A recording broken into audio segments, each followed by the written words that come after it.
Ladies and gentlemen, we're going to make a start at the Connecting Greater Bendigo Public Forum, and to welcome us all here, our Mayor, Barry Lyons. Can you put your hands together for Barry?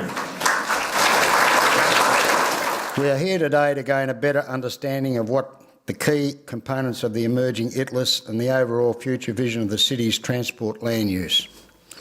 We are also here today to learn more about how other cities are tackling the same problems that we are facing in Bendigo and they are facing in Melbourne on a large scale. Because the sound of the conversation is a wonderful thing. Culture begins with conversation, and I happen to think that chat is the highest form of human intelligence. And Andrew has addressed a wide range of transport and urban development challenges throughout his 30-year career.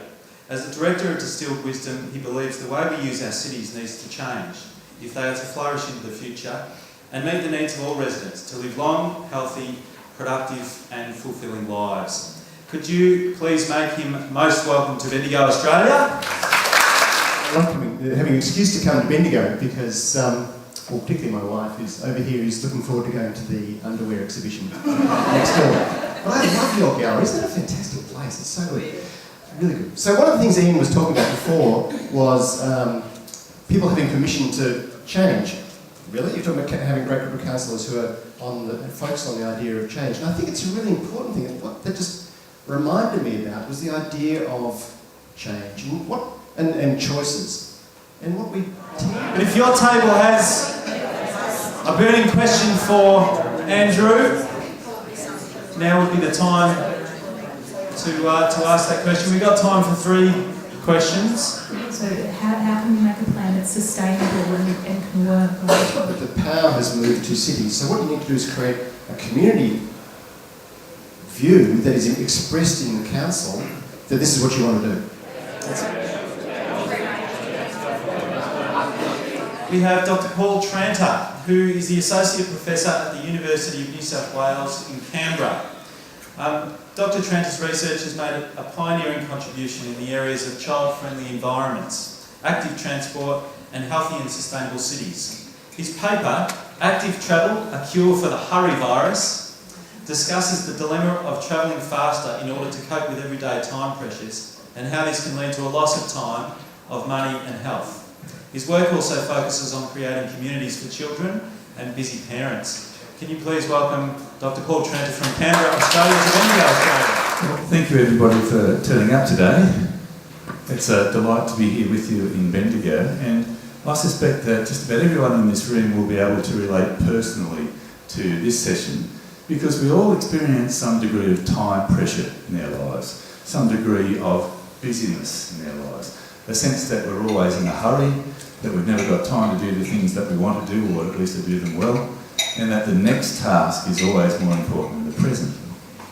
A few years ago we had Walk Bendigo and it didn't go very far. I'm wondering if we think that the town's ready for it yet. I think the things that need to be done for walking around Bendigo are to deal with some of what you might call black spots on the walking network. We have a very good system, one day a year when the primary school children are encouraged to ride bicycles to school, and it is very, very well supported. Why on earth doesn't the system exist for every school day?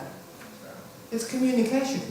We need to get into the mindset that walking and cycling to school is part of a normal everyday sort of thing. So, is Trevor Budge, and Trevor is the Manager of Strategy at the City of Greater Bendigo. He's the former head of Latrobe's Community Planning and Development Program. A couple of years ago we got an OA for Service to Town Planning. We're very lucky to have him at the City of Greater Bendigo, and can you please put pens together for Trevor? Okay, what I thought I'd do is sort of wrap up today in a way, and because many of you are probably wondering, where is ITLUS up to? What are we doing? What's the philosophy behind ITLUS? And so I was going to give you a little bit of an insight into where it's going and the timing and so on. I think Ian sort of set the story at the beginning about we, some years ago, decided that we had a revisit of our transport strategies, and it was very much as a business as usual approach. And as a result of that, there are some amazing groups already locally that are doing some great stuff. Support rather than the council doing everything, providing funds and support to those groups to continue and expand what they're already doing. For instance, the work we've been doing with ITLUS primary school is based on the idea if that primary school can prove that, they can do that, well then that's something that can just simply flow across all the other schools. And every half an hour we do one on that. But on the way home, my bus isn't going to take an extra 40 minutes because it's going to go around here. I know that it's going to be 20 minutes there and whatever back. So, okay, if we can pull back together. We have hold your artworks up high so we can see them. Come up in front of me, Ben.